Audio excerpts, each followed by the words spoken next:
my name is Anabelle Howze with the Cullman Tribune, and tonight I'll be reading Valerie and the Jelly Bean Trail. Valerie woke up with a big stretch and a smile. It was her birthday. "Happy birthday, Valerie," said her cat Smokey as he stretched himself awake. "Thank you, Smokey," said Valerie. "Today is going to be a great day. I'm going to have a party and get presents, and then we'll play games and have cake and ice cream, and everyone will wish me a happy birthday." Valerie could hardly wait. But when Valerie went downstairs to have breakfast, she knew something was wrong. No one wished her a happy birthday. Said Valerie. "Does anyone remember what today is?" "Of course," said her father. "It's Saturday.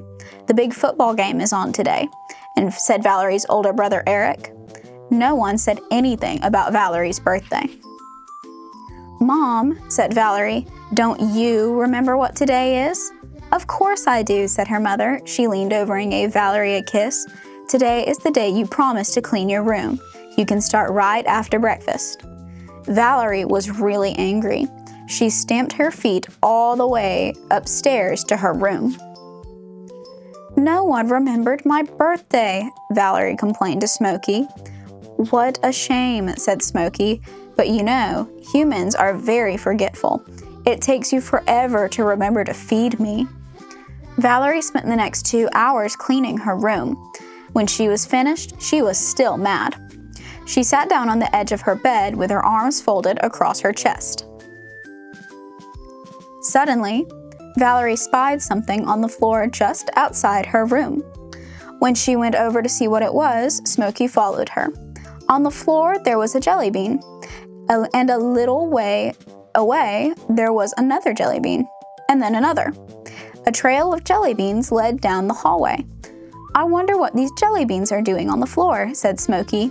"A mystery," said Valerie. She loved to solve mysteries. She ran to get her magnifying glass. Valerie picked up the first jelly bean and looked at it with her magnifying glass. She said, "There's nothing unusual about this jelly bean." She popped it into her mouth. "Don't eat the clues," said Smokey, "especially when they've been lying on the floor." They followed the jelly bean trail down the hallway. The trail went past a big pile of wrapping paper. Valerie looked at each jelly bean carefully. "I wonder how the jelly beans got here," said Smokey. "Maybe the Easter Bunny was here last night," Valerie said. "Maybe he left this trail of jelly beans to lead me to my Easter basket. Maybe this trail leads to a whole pile of Easter candy." "Easter was last month," said Smokey. "Oh," said Valerie. They followed the jelly bean trail down the stairs and into the kitchen. The trail went past the kitchen table, which was covered with cake crumbs and blobs of melted ice cream. "Where in the world did all these jelly beans come from?" asked Smokey. "Maybe there was a monster in the house last night," Valerie said. "Maybe he stole the big sack of jelly beans out from under my bed. Maybe there is a hole in the sack and the jelly beans leaked out one by one.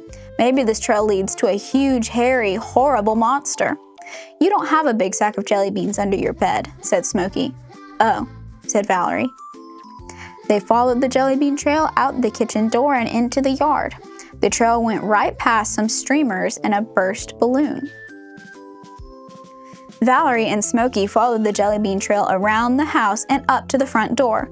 The trail led into the living room. "I'm scared," said Valerie. "What do you think is in there?" "Think for a moment," said Smokey. "What clues did you see?" "A jelly bean trail," said Valerie. "What else?" said Smokey. Valerie thought and thought and thought. "I know!" she exclaimed. Suddenly, Valerie burst into the living room and shouted, "Surprise!" Everybody jumped. The living room was decorated with streamers and balloons. Valerie's family and friends stood around a big cake that read, "Happy Birthday, Valerie." It was a surprising party, but Valerie was the one who did the surprising. "We knew it was your birthday all along," said Valerie's father. "We didn't say anything because we wanted this party to be a surprise," said Eric. "We left the jelly bean trail to lead you here," said Valerie's mother. "But how did you know we were having a surprise party?" "I just followed the clues," said Valerie. Just then, Smokey jumped into Valerie's arms and meowed loudly. "Well," said Valerie, winking at Smokey, "I might have had a little help." The end.